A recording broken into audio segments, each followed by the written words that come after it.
gosh. Oh gosh.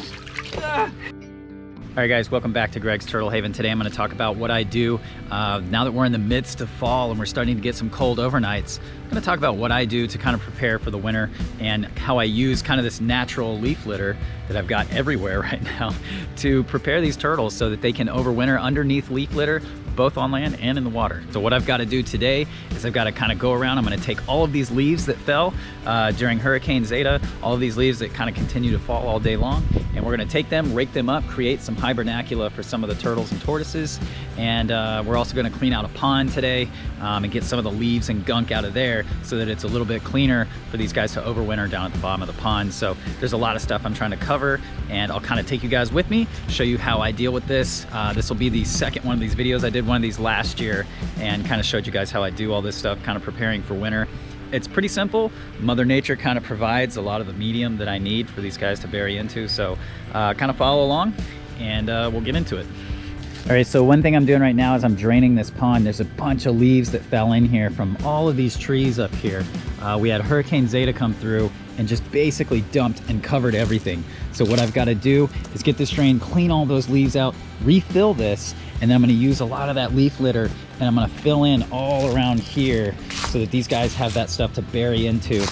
Even the ones from the bottom of the pond are actually really good, and they're going to insulate, and these turtles are going to get underneath there and spend winter underneath those leaves. And over here for the Russian tortoises and the Greek tortoise, we're going to take all these leaves, we're going to rake them back, and we're going to pile them up over their hide there so that it's really well insulated. We're going to put some on the inside, and this way they have just a really well insulated hide. They're going to use that, and then periodically they're going to come up and bask on warm sunny days.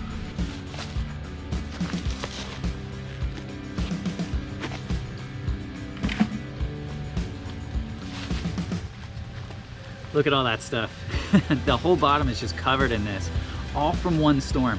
When Hurricane Zeta passed through here, everything fell from these trees all at once and completely filled the pond with just all of this leaf matter. I mean, some of it hasn't even turned yet.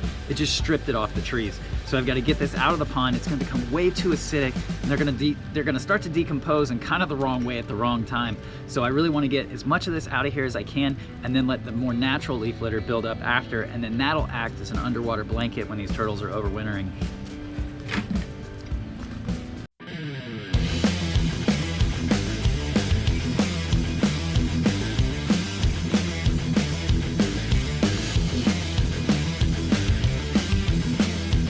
Right here is one of the pink-bellied side necks. Now last night it was in the mid-30s, and what happens is these turtles actually go down to the bottom in the deepest part.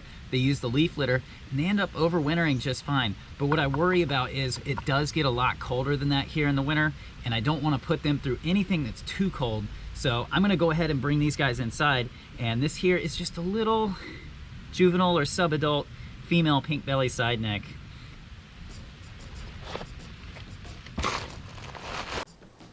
All right, sometimes you got to drain your pond and clean it out a little bit so that you can find little special nuggets hiding in the rocks. Look at that guy. That's so special. Little tiny loggerhead musk turtle. So pretty. Look at you. Awesome, awesome. So you might be asking yourself, reaching into this pond, is he afraid of getting bit? And the answer is yes and no. Now there's nothing in here that would really bite me underwater, but if there was one thing that bit me in here that I would really be worried about, it would probably be either one of the loggerhead musks or one of the soft shells. But it's cool enough that they're not really going to be tuned up, and really most turtles aren't going to bite underwater. So nothing really to worry about there, but in case I do, it'll be funny to catch it on camera.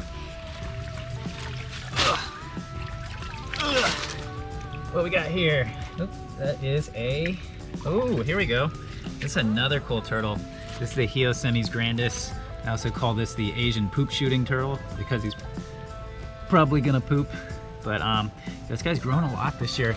I got this guy last December from my buddy Kenan over at Camp Kenan. Be sure to give Kenan a follow on YouTube and all other social media platforms. But just a really cool turtle. And another one, just like the pink bellies, I'm gonna end up taking out of here just because I don't really trust this one to deal with our periods of freezing temperatures. So we're gonna take this turtle, we're gonna set this one aside, I'm gonna keep digging through the leaves. Just so much leaf matter to go through. All right, keep going through all this. Toss some of it up there. I'll also toss some of this stuff over to trees like my banana trees, because it's really good for them to kind of get some of that leaf matter. It gives them a lot to grow on. Here's a cooter, healthy looking cooter. Send her on her way. Let's get some more of this leaf matter out of here. So normally, without a storm like this, I would not be doing a fall clean out. I would be doing this in the following spring, but it just knocks so much stuff down. Unbelievable. I want to say we already had another one of these hurricanes pass through here, you know, maybe a month prior. So we had a lot of stuff come through here and just really give a beating on some of the ponds and habitats and stuff. But I tell you what, the turtles, they do fine. It doesn't bother them at all. More of this. Now, again, I'm not going to clean all of it out. What I want is just to get a majority of it out so that more leaves can fall and it can create that natural blanket that the turtles are going to use through the winter. It also would be kind of a fool's errand to think I'm going to keep any leaves out of here, because it just ain't going to happen. I've got a majority of the muck out now, so I think what I'm going to do, I'm going to help this little red-eared slider back down to the water. I think now it's time to put the hose up to it, hook up the pumps, and we'll start refilling. So let's do that.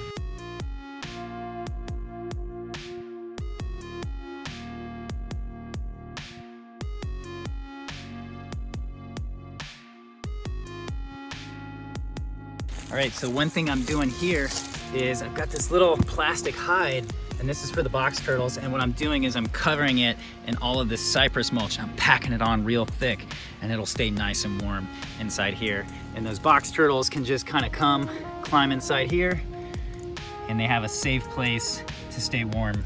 All right, so I got my trusty rakes. I'm gonna go down here and work on the Russian tortoise and Herman tortoise pen, get these guys ready for tonight. There's one of them sitting out right now, so probably getting that last little bit of basking in before it gets cold. The temperatures are starting to drop right as I'm doing this, so I gotta do it super quick.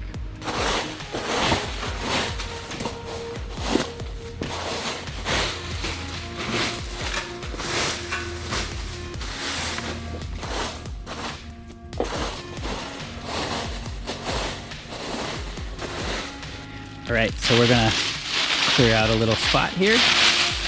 Make sure that they have a clear path to get in. Actually take this little guy that was sitting out. There you go, buddy. I'm gonna put him in there and he'll kind of know what to do. We're just gonna take the rest of this, put it on top. Same principle as the box turtles, just taking these little bunkers and just giving them as much coverage as you can. And you know, this time of year, more leaves are going to fall every single day, so you're going to have more and more leaves, so you can continually add to this. Just keep adding them as they fall, and it's just going to give you so much better of a place for them to hide. And then the other thing is, since it is cold, I just peel this back, make sure nobody's under this one tonight. This is so much more well insulated, and this is really all I have to do, because these tortoises, once they get in there, they're going to get in there and they're going to just dig straight down into the ground and make these burrows that go really deep underneath that hide.